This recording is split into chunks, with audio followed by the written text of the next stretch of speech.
Today we are talking to Mark Shipman. We are here to discuss men and depression.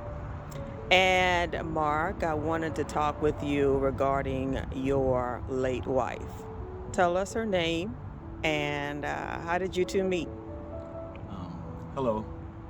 Name was Yolanda, and we met through a friend, sorta.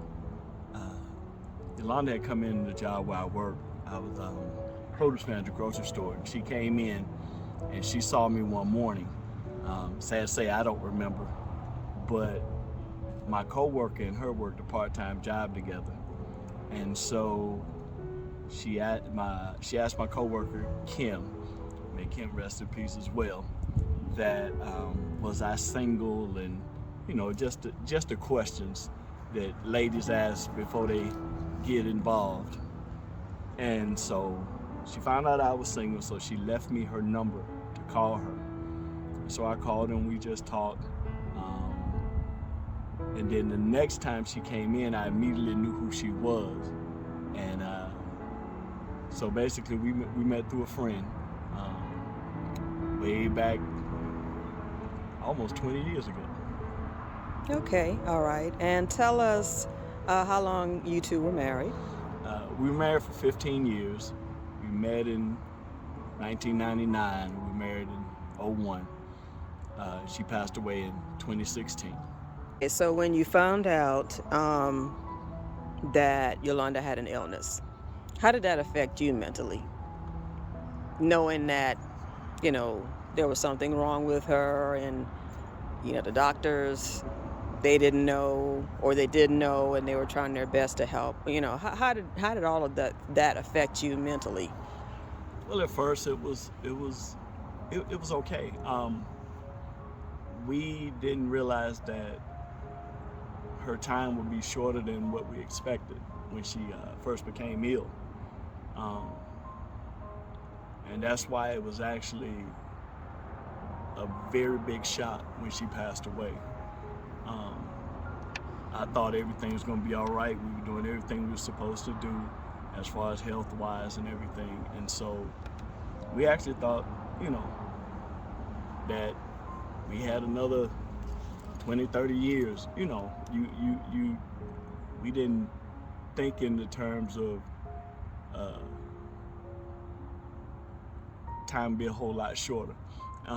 And I think that's just a natural way of thinking, because we have this sense that we're supposed to live forever. So, everything was going fine, and suddenly it wasn't. We ain't talking about a gradual change. We're talking within a matter of days, everything went downhill and we were lost. And so even then, I'm still thinking, okay, you're gonna turn the corner and everything's gonna be fine. And when they came to me and told me it's not a matter of if, but when, I didn't want to believe it. I told him, I said, y'all need to, whatever test you need to run, whatever you need to do, something's not right. And so I had to face that reality within a week. From the time she was in the hospital, 1 week later she was gone. You never really expect that. You don't prepare for that. You don't prepare for death when someone's not considered terminally ill. When they're in what we consider relative good health. So I was mad with everybody. I was mad with her doctor for not saying this. I was mad with the doctors at the hospital. Mad with the nurses that they couldn't do anything. It was rough, knowing that our time was up. One thing I learned from this is that forever has an expiration date. What was it like after she passed, as far as how you felt mentally? Hell, I didn't know what to do. I felt like I was being tormented. I felt lost. Um, I was suddenly a single parent with no preparation. At the time, 12-year-old son. I really didn't know what to do, how to act, how to react, because suddenly the responsibility of being both parents was thrust on me. Um, I wouldn't ask for help. My pride was I can do it. You know, single parents do it every day. So I'm gonna do this by myself, which was a mistake. I thought I didn't need to talk to anybody, and I relied on my old, I guess it would be training, teaching. I grew up in a generation where you suck it up and keep going. And so that's what I attempted to do, just suck it up and keep going. Um, Put on a good, brave face and stay strong. The whole time I felt like I was dying inside. So, what did it take for you to decide to get help? A friend, um, this lady at my church, she came to me. She had lost her husband a year or so before Yolanda passed. And she asked me about my son, was I taking him to therapy?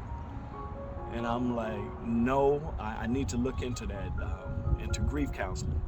And she said, while you're there, you need to get counseling too. And of course, I'm like, no, I'm good. I'm good. You know, I'll see about him, make sure he's all right. I'm good.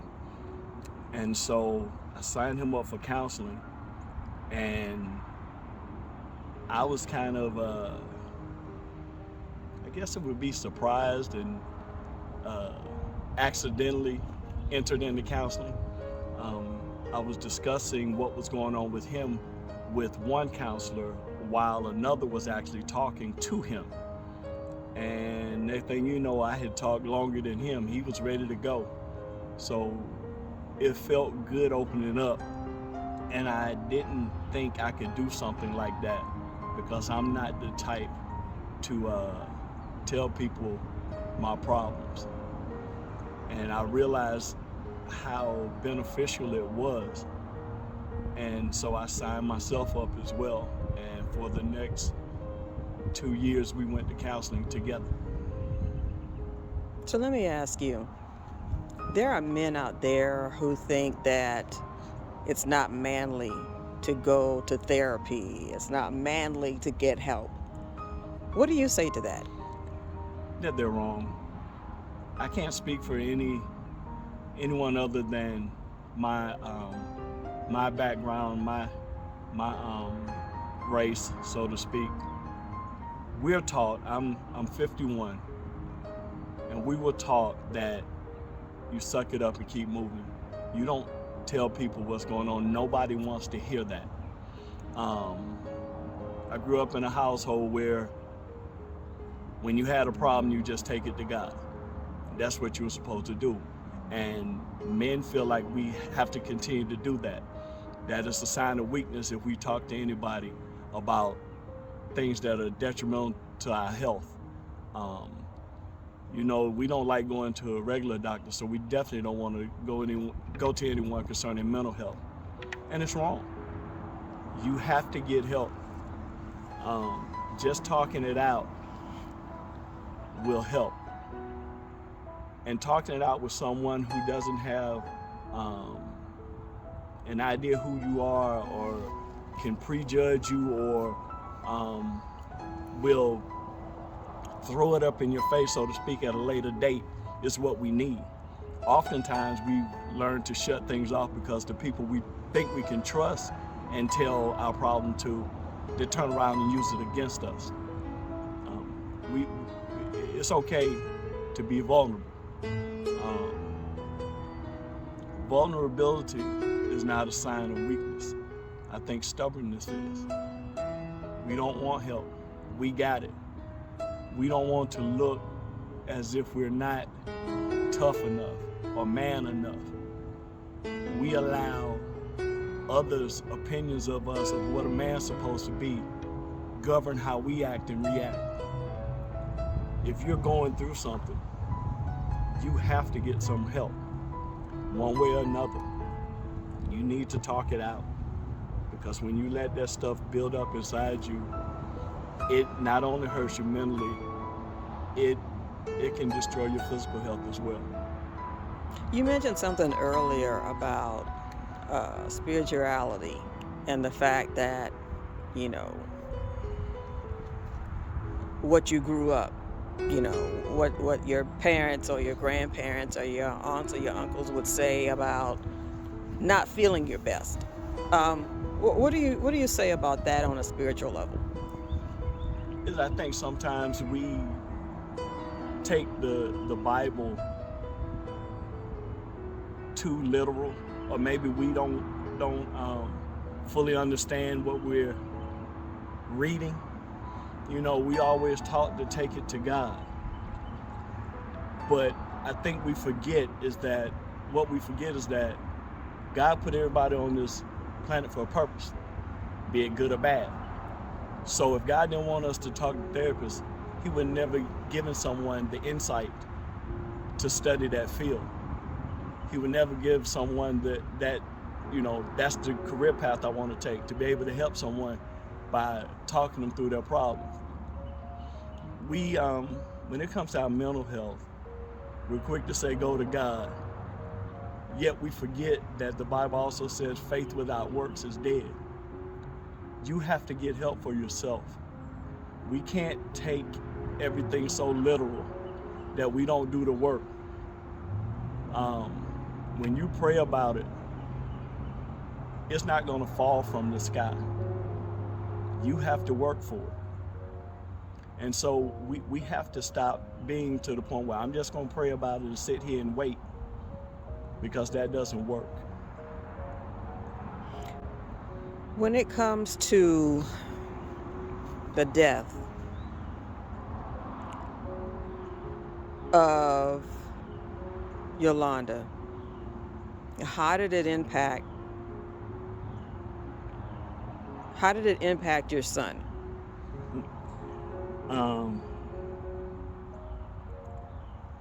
It's not even past tense. It's how does it impact him, because he still goes through it. Another thing we were taught back in the day is that being a mama's boy was a bad thing, and that's not true. He was mama's boy. You know, daddy out working, so he spent time with mama, and his mother was really his best friend. You know, he would only talk to me about certain things. You know, he had reached that age. He's 12 years old. He's starting to like little girls and stuff. He's starting to be aware of his appearance and things like that. And so when he had something deep to talk about, he went to mom. When she passed, he blamed me. And I blame myself. As a man, you're supposed to be able to fix any problem. As the husband, you're to provide and protect her. And it affected him because I couldn't keep mama here. It still bothers him, even though he doesn't really talk about it. And that's understandably so. I can't speak for his experience. When my mother passed, I was an adult. You know, so my viewpoint was a little different because I could better understand. Even when I questioned God as to why did he take her, I could understand. And he didn't, and he still doesn't.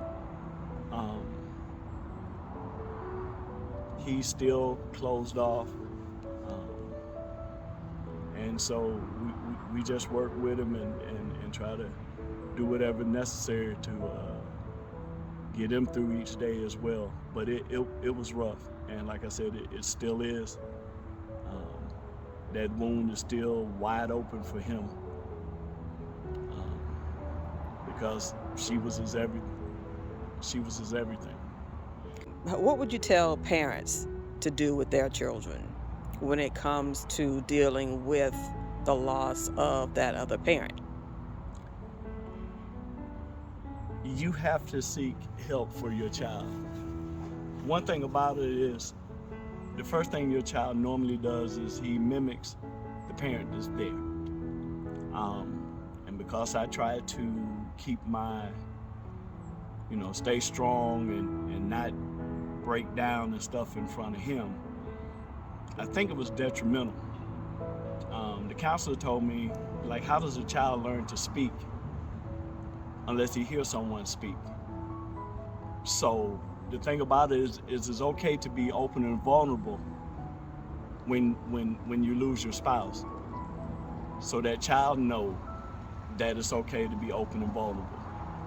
And the main thing is, wherever you can find it, there are places anywhere, you have to find counseling for that child. We can't think like them. We think we know what they're thinking, but the times have changed. So we most definitely have to find them some help. Like I said, grief counseling, regular counselor, but they need someone, peer group, something to let them know that it's okay to not be okay. Mentally getting away from the hustle and bustle of everyday life. What do you do to occupy your time? One thing I do that I probably spend too much time on is playing with little apps and games on my phone. Um, that's my mental getaway. Um, that's a real big time drain. There are times I'll sit there and play little games and hours have passed. But to be honest, I go to my old standby, something I've done since I was a little boy, and that's music. I always say the music is my therapy. Um, some days it's listening to rap and maybe pretending I'm a gangster like Snoop Dogg or somebody. But most days it's actually listening to old school. Um, I'm talking all the way back to when I was a teenager, um, and that gets me away. Um, so I spend a whole lot of time just devolving, clearing my mind with music and with lyrics. Um, One thing I've done, I've learned to listen more to the lyrics than the beat now, because after I've gone through this and dealing with the loss and the pain, the hurt, I realized that there are a lot of songs out there, even the old one I used to like because of the beat, that the lyrics actually speak to what I'm going through. So my biggest thing is music, because even when I'm playing my games on my phone, normally there's some music in the background. Um, I try to spend time with the family, we get to laughing. I would say playing games, but I'm very competitive, so games normally end pretty quick. So music and laughing with the family, and sometimes I get caught up in a series on TV or something. But I've learned that when I start to feel real heavy with what's going on with me, that I get away in my mind, so that my energy doesn't bring anyone else down. Um, I live with an empath, I really do, and so she knows when I'm hurting, and so I don't want to put that energy on her, or even my son. He's similar, when they can sense what's going on with me. So I go to my music. That's my happy place. Lastly, I want to ask you, what do you recommend for the men and we're speaking solely with the men because we're going to talk about women at another date, on another date. Speaking solely for men, what are your recommendations on getting help? Stop suffering with the hurt. What do you recommend for them to do? The first thing is, don't let society determine who you are. Social media has redefined what a man is. If we don't talk to anybody, then we're robotic. If we complain, then we're a punk, or we're weak, or we're not a real man. This definition of real man and real woman is really based on the eyes of the person who's talking. We can't allow society to determine whether or not we get help. We can't let how others feel about us or what they think about us determine whether or not we get help. You're less than a man if you choose ignorance. And you're choosing ignorance if you allow anyone else to determine whether or not you get help. And I'm not speaking outside the box. I was right in the middle of it. There's no way before Yolanda passed that you would ever get me to admit that I needed to talk to somebody. And we have to do that. We have to do that. We have to allow ourselves to be vulnerable. And that's why I said seek counseling. It's hard to be vulnerable around family and friends because in the heat of a moment, anything said can and will be used against you. So seek professional counseling. Most jobs, especially after what we've had to deal with the last couple of years with COVID and isolation and all that, most jobs have counseling. Most communities have counseling. There's anywhere. There's plenty of places to go if you choose to just seek it out. You know, we got the internet to search for anything now. So it's not one of these things where we can't find it. You know, everything is on the information highway. If you're not feeling you, then you need to get help. If there's something going on in your life that you can't talk about with your family, but you need to get it out, you need to seek help. If you're hurting and there's something that's really deep down inside bothering you, you need to seek help. It's not a sign of weakness, man. It's not. It's a sign of strength with knowing who you are and what you need to do in order to be close to whole. You know, brothers, there's nothing wrong with seeking help. They put people here in your life, in your pathway for a reason. And I feel that therapy is good. You know, like I said earlier, that everything put in your path is not for your good. But this is good. This is good. It is very helpful. It has helped me a lot. And don't think that you have to show improvement immediately. This ain't physical therapy when you hurt yourself where in 4 to 6 weeks everything's fine, like when you break a bone or something. You have to, mental health is every day, it's ongoing. It doesn't automatically, it's not a switch that you can flip and all of a sudden you're all right again.